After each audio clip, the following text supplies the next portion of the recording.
mbokk yi salaamaaleykum man maa ngi tudd Bamba Sall doon social media manager fii ci Xarala di liggéey ci lépp lu jëm ci communication ak marketing digital. sama parcours maa ngi ko démarré après bi mu amee baccalauréat ci laa defee formation en licence bu jëm ci wàllu informatique appliquée à la gestion des entreprises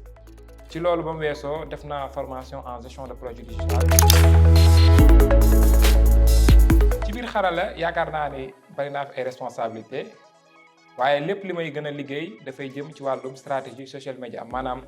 nan laay defaree ba Xarala di mën a présent sur les réseaux sociaux wala nan laay mën a indee ay stratégie avec l'ensemble équipe bi nga xam ne ñoo fiy liggéeyee ci ay stratégie social media wala lépp loo xam ne dafay jëm ci communication Xarala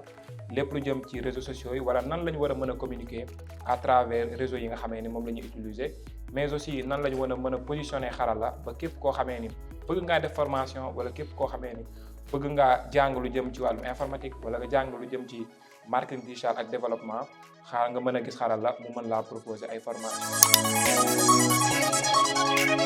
waaw ni ñuy liggéey en équipe lu am solo la fii ci Xarala parce que ñëpp ku ñu xam ci Xarala xam ni équipe bu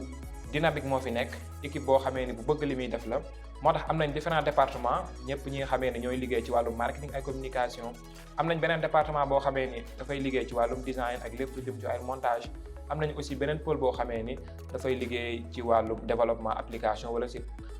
pôle yooyu noonu kenn ku ne am nga fa responsabilité kenn ku ne aussi am nga fa sa liggéey moo tax bu ñu amee benn projet wala ñu am aussi ay campagne yoo xam dañ ko war a def dinañ soxla expertise ku nekk pour mën a sukkandiku ci suñu talent yooyu noonu pour mën a proposer loo xam ne lu mucc ayib lay doon.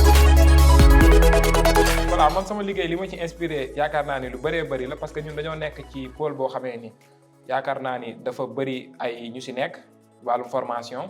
moo tax ñun à chaque fois dañuy inspiré wu dañuy xalaat yan stratégie lañ war a indi di mën a xalaat nan lañ war a mën a innover di xalaat aussi nan lañ war a mën a apporter proposition de valeur boo xamee ni yaakaaruñ wala duñ ko gis ci lu bëree bëri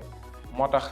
aspect créatif bi aussi doon na loo xamee ni dinañ inspiré ci lu bëree bëri képp koo xamee aussi yaa ngi liggéey ci Xarala yaakaar naa dinañ la déglu ak équipe bi yëpp pour mën à chaque fois lépp lu ñuy proposer mu doon loo xamee ni lu mucc ay ci wàllum anecdote yaakaar naa ni képp koo xamee ni da ngay nekk ci entreprise à chaque fois di nga rencontre ay difficultés waaye anecdote yoo xamee ni di nga ko gis bi ma ci gën a marqué c'était en 2021 donc bi ñuy lancé Xarala Tour mu doonoon benn programme bi nga xamee ni programme bu am solo la bañ demee ba dëkk bu mel ni Saint-Louis donc yóbbu ñu woon ay ressources financières yu bëree bëri ñu dañuy def formation yi ñu dem ba foofu ñu gis fa yeneen charge yoo xamee ni ñëw na ci biir foofu te loolu doonoon na loo xamee ni posé woon nañu problème waaye comme ni ñu koy waxee entrepreneur yëpp dañuy bëgg a indi ay solution bu ñu nekkee ci ay problème décarcassé wu ba mën a trouver charge yooyu nga xamee ni moom lañ waroon a jël ci formation boobu donc loolu yaakaar naa ne doon na benn anecdote boo xamee ni marqué na ma donc am na yeneen waaye yaakaar naa ni boobu dina si doon. donc ñun suñuy defi fii ci Xarala defi yu mag a mag la